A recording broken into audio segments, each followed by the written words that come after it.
Welcome to Conversations on the Coast, San Francisco's premier author interview program. Today we are going to talk about a novel with a one-word title. That word, and don't forget it, is Kyra. The author who is with us is Carol Gilligan, and it's published by Random House. Thanks for stopping by. Oh, thank you. You know, we do a lot of novels on this program, perhaps more fiction than nonfiction, I don't know. But this is the first novel where the author has ever claimed that it had one most intriguing source, one single line from Virgil's Aeneid. Yeah. And that line is, "I could not believe I would hurt you so terribly by going." Who said that? Aeneas says it. Yes. He says it to Dido. We're in the underworld with him. Aeneas has gone in search of his father, and he's startled to come upon Dido all forlorn, Virgil says. And he can't quite believe what he's seeing, and he says to her, "I could not believe I would hurt you so terribly by going." And I thought, how could a man who's sensitive, intelligent man not know the effect of his action on someone whom he loved? Because he... The fast answer to that is he's a man. Yeah, but then you wouldn't write a novel. Then you wouldn't write a novel. Yeah. See, to me, that's it. You could say my turn from nonfiction into fiction came in the rejection of that answer. And I thought, no, that's a really interesting thing. And then the second thought was, how crazy making that is for women. Mm-hmm. When a woman thinks she's in connection with somebody, when she feels not only that she loves him, but he loves her, and they're in this relationship, and suddenly he does something that calls that reality into question. So there I was Sunday morning with reading this review of this translation of the Aeneid, and suddenly Kyra and Andreas appeared, and I thought, Virgil wrote that so long ago, but it's still, that's still going on. Well, what you did essentially to bring this story into the, if you will, modern world. Oh, sure. It's totally the modern world. You imagine two wonderfully complex characters, Kyra and Andreas, and they have something they have one thing very much in common. They both have a tragic history that they're carrying around with them. And they also share a unique way to approach their respective arts. And finally, it's this notion of loss, this notion of being innovative, that I think brings them together. I mean, absolutely. Boom, like that. Well, when the novel opens with the question, what's the opposite of losing? And, if the opposite of losing is winning, then you're in an endless winning-losing game, because there's always someone who loses who needs to win, and then she says, what's the opposite of losing? And he says, finding. And they're both trying to find their way out of a history that's been a winning-losing game, which is not only their history, but it's been our whole collective history. So, and they're doing it through their art and their work. They don't think they're going to take the risk of falling in love again, and then, of course, they do, because, of course, they would be attracted to each other. And neither has ever been in this kind of relationship before with someone who is really their equal. I mean, equally sensual, equally committed to working for change in the world, equally passionate, and equally afraid. Yeah, committed to doing something in a different way. Right. That's very important. The other important thing is the sheer senseless violence that their stories come from, both their spouses. I mean... Yeah, just killed in senseless taken away. But, that's the fate of so many people on this earth, that they're living their lives, and suddenly there's this senseless violence. And what interested me is Kyra's parents, were refugees from Hitler in Europe, and they go to Cyprus, which is an island that is a safe place in World War II, so they think they're safe, and then the Civil War breaks out. And Andreas is a child during the Holocaust in Hungary. And then, the war is over, it seems like, and the Soviets come in. So, and he loses, well, his wife she disappears. She disappears. Or She's involved in the resistance. In the Argentinian words, she's disappeared. That's exactly it. That's exactly it. My goodness. So they're coming out of a history that's, in some sense, all of our history. And Kyra says of herself that only through good luck did she get involved in this incredibly forward-looking kind of project. Yes, except she's the kind of person who would be in the path of that luck. And she has this idea that she's going to build a new city. Kyra and Andreas are unforgettable main characters, but Kyra introduces us to many other intriguing folks. Stay tuned. You're listening to Conversations on the Coast with Jim Foster. Follow us on Twitter at Jim Foster COC or send an email to jimfostercoc@gmail.com. Carol Gilligan is the guest. Her book, a novel, is called Kyra. Random House published it. The New York Times Book Review spent a lot of time with it, a whole page. That was fabulous. Last Sunday. Yes. With a fascinating illustration, which I don't think I quite understand, but then I'm not a psychologist. I just interview authors.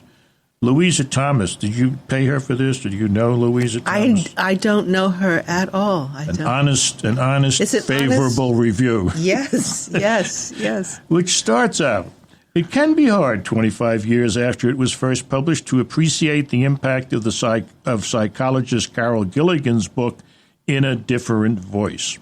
Its argument that women and men make moral decisions differently, women emphasize relationships while men focus on justice, now sounds familiar, even if its implications are still controversial. Now Gilligan has written a novel. And here the goal is changing the frame, overthrowing the old male order of domination and aggression, and replacing it with a new ethic based on selflessness, openness, and reciprocity. That's kind of the ideals that she's seeking in her design project on the island, it seems to me. And I don't want to dwell too long on that because essentially, powerfully, and fascinatingly, this is a love story. This is a love story. Okay? This is a love story. And this is not... no, it ain't psychology. It isn't, no. Well, except in the sense that it's about two human beings. Well, even Louisa points this out. Kyra is best when Gilligan herself seems quietest, when she allows her fictional creation to emerge as a person in her own right. Yeah, I really love that. Yeah. She comes across as a sensitive journal writer, searching, trying to make sense of her life, polishing her thoughts and words. Kyra is too likable in her quest to find a little harmony in a broken world, too important to be easily dismissed. It's great. Congratulations. Thank you. That should sell a few copies of the novel. In an interview, you talk about where characters come from when you become... That's the weirdest thing when you write a novel. When you become a fiction writer. And you say that two of them, Roya and Sid, right, very minor characters, relatively speaking. How did you find them? Well, I didn't. They found me. Aha. That's what that was. It's the most mysterious part of novel writing because both of them showed up. Roya with her silver bracelets and spiky haircut, and she's an Iranian architect. And she's, I love Roya. And she showed up with her name and everything. That was nice. Yeah. And it was Sid. and Sid just came in at one point, and it was clear that he was in this novel. And he's an architect. He's Kyra's friend. And there's a little bit of a romantic frisson between them. And well, yes, Sid indeed wanted Kyra to move to New York with him at one point. Yeah, and they would start an architectural firm together, and they would be lovers. And right. She was tempted. It would have been a different life. A different life, exactly. But didn't work out for poor old Sid. The person that I think is of great importance, but she really is in the background and comes forward only when you need her or Kyra needs her. And that's her sister, Anna. Oh, I'm so glad you asked about Anna. Yeah. I love Anna. Anna is fascinating. And the relationship between the two women is so interesting. I mean, they live together. They built a house together. They came out of that history on Cyprus together. And she lives. She says of herself, "I live with my sister," which is unusual these days. That's right. And Anna is also, or was, a therapist. Anna was a therapist, and yes. is getting out of it. Right. And yes, exactly. Why? Well, Anna says something very interesting to me. She says that she walked by the musicians in Harvard Square one day, and she noticed she didn't stop. Yeah. And then you realize that being a therapist for Anna had led to a kind of constriction.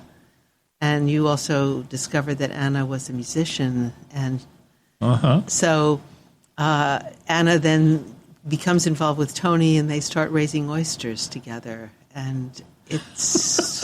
I love that. I actually love it, too. What a great new career for a therapist. Raising oysters with your boyfriend. Don't you like that? It makes a lot of sense. Well, it does make sense. It does. Yes, I don't know. Say a few words about David, or who I wrote down in my notes, a colleague, and he is.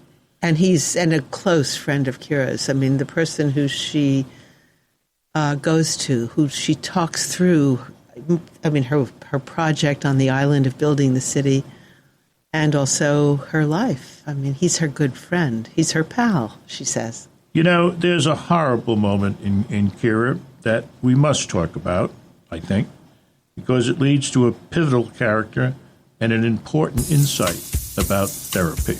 We'll do that when we come back. You're listening to Conversations on the Coast with Jim Foster. Follow us on Twitter at Jim Foster COC, or send an email to jimfostercoc@gmail.com. This is Jim Foster. It is Conversations on the Coast. Kyra, a novel, is what we're talking about today with the author, Carol Gilligan, and I believe a colleague of yours and a fellow novelist. Is that true? Catherine Simpson. She is an English professor and a novelist and the dean of graduate studies at NYU. And a terrific woman, just a fabulous woman. You hang out together? Yeah. She's, that's such a hard question. No. I just admire her. She's just a colleague. She's just a colleague, really. But listen what she says about your book, for goodness sakes. It's amazing. A triumph. That's lovely. Carol Gilligan has always dazzled and moved us with her brilliant and visionary wisdom and compassionate heart. Now she gives us as well an irresistible novel, and that is very true, Thank you. About the power of history to hurt us and the power of love to heal these wounds and redeem us. She is amazing. Oh, Congratulations. Thank you. Congratulations. The thing that I want to go back to in her words is the power of history to hurt, the power of love to heal, the wounds that we have. Now, the hurt that you're talking about comes right from the Aeneid. The fact that somebody departs without an explanation. Exactly. Just Suddenly, boom, unexpectedly. in the middle of the night, so because to speak. to complete his mission. And in the case of Kyra, the character, and the book, the healing involves a therapist by the name of Greta. Right. Tell us about Greta. Does Greta have a last name? I didn't pick it up. Yes, she actually does. I think it's when you hear her voice, her machine, that therapist machine voice. Okay. You've reached the office of Greta Blau. And then you think, oh, yeah, that's her name. She's got a last name. Is she any particular kind of therapist? She's a good therapist. Yeah. And she gives a talk at one of the many auditoriums around I think Harvard. just to pick up on your Aeneid theme, in the Aeneid, Dido kills herself, and my Kyra is not going to kill herself. She's a modern woman, so she's going to go into therapy. That's where she'll end up. So at this point, the novel really departs from You the had script me of the- worrying for a while. I mean, she does slit her wrist. It's so funny, Jim. I wouldn't talk about it that way because that's I'm one sorry, way of maybe I seeing shouldn't it. have talked about it at all. I'm No, sorry. you can talk about it that way. I don't mind that you talked about it. But she is so confused by the surface. She has got to get under the surface to know what's true and what's real. Yeah. And she does it. I mean, she doesn't, it's not something she thinks she's going to do, but at a certain point, the confusion is so deep and her feelings are so strong that she starts to literally try to get to the place to where her feelings are, Yeah, which so is I can- inside so us. I can see them and I do can something see, about them. Exactly. Yeah. And Greta, I mean, bless Greta, she sees that. And so she says it was a dangerous thing to do, but she also admires Kyra's determination to see for herself what's true and what's real. So that sets in motion this therapy relationship. Greta sees something else. Greta sees that women in patients, women in therapy, have an impediment to healing Yes. that men don't have. And she goes out somewhere and talks about a patient named Alice. Right. Okay? Which may or may not be Alice. Living in this world, women have learned to adapt to structures not of their making, and this adaptation has to be confronted and challenged. That's when the problem comes into the room. Right. She gives a lecture called When the Problem Comes into the Room, Turning Points in Therapy with Women. And she says part of our the minor therapy. character went and heard it. And Roya, Roya. who goes around listening to different lecture every week, happens to hear this lecture and then has dinner with Kyra and Anna and talks about it. And Kyra and Anna are sitting there and they recognize that she's talking about Greta, who's Kyra's therapist. Yes.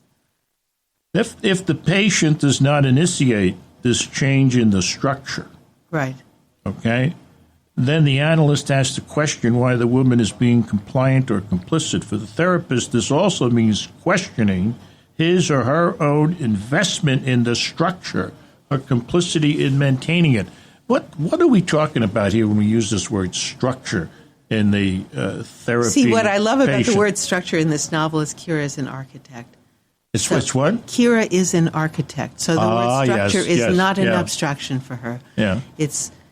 And Very Kyra's real. whole, belief and her work, her passion is, if we don't change the forms in which we live, we're going to repeat these old terrible stories. So she's trying to create new forms, and then Greta sees the problem. There are many fascinating characters here. This is a book that works and lives and is beautiful on many levels. Thank you, Jim. It's the first novel It's a first novel. that should not be missed. It's Kyra. The author is Carol Gilligan. This has been Conversations on the Coast, and I'm Jim Foster. Follow us on Twitter at Jim Foster COC or send an email to jimfostercoc@gmail.com.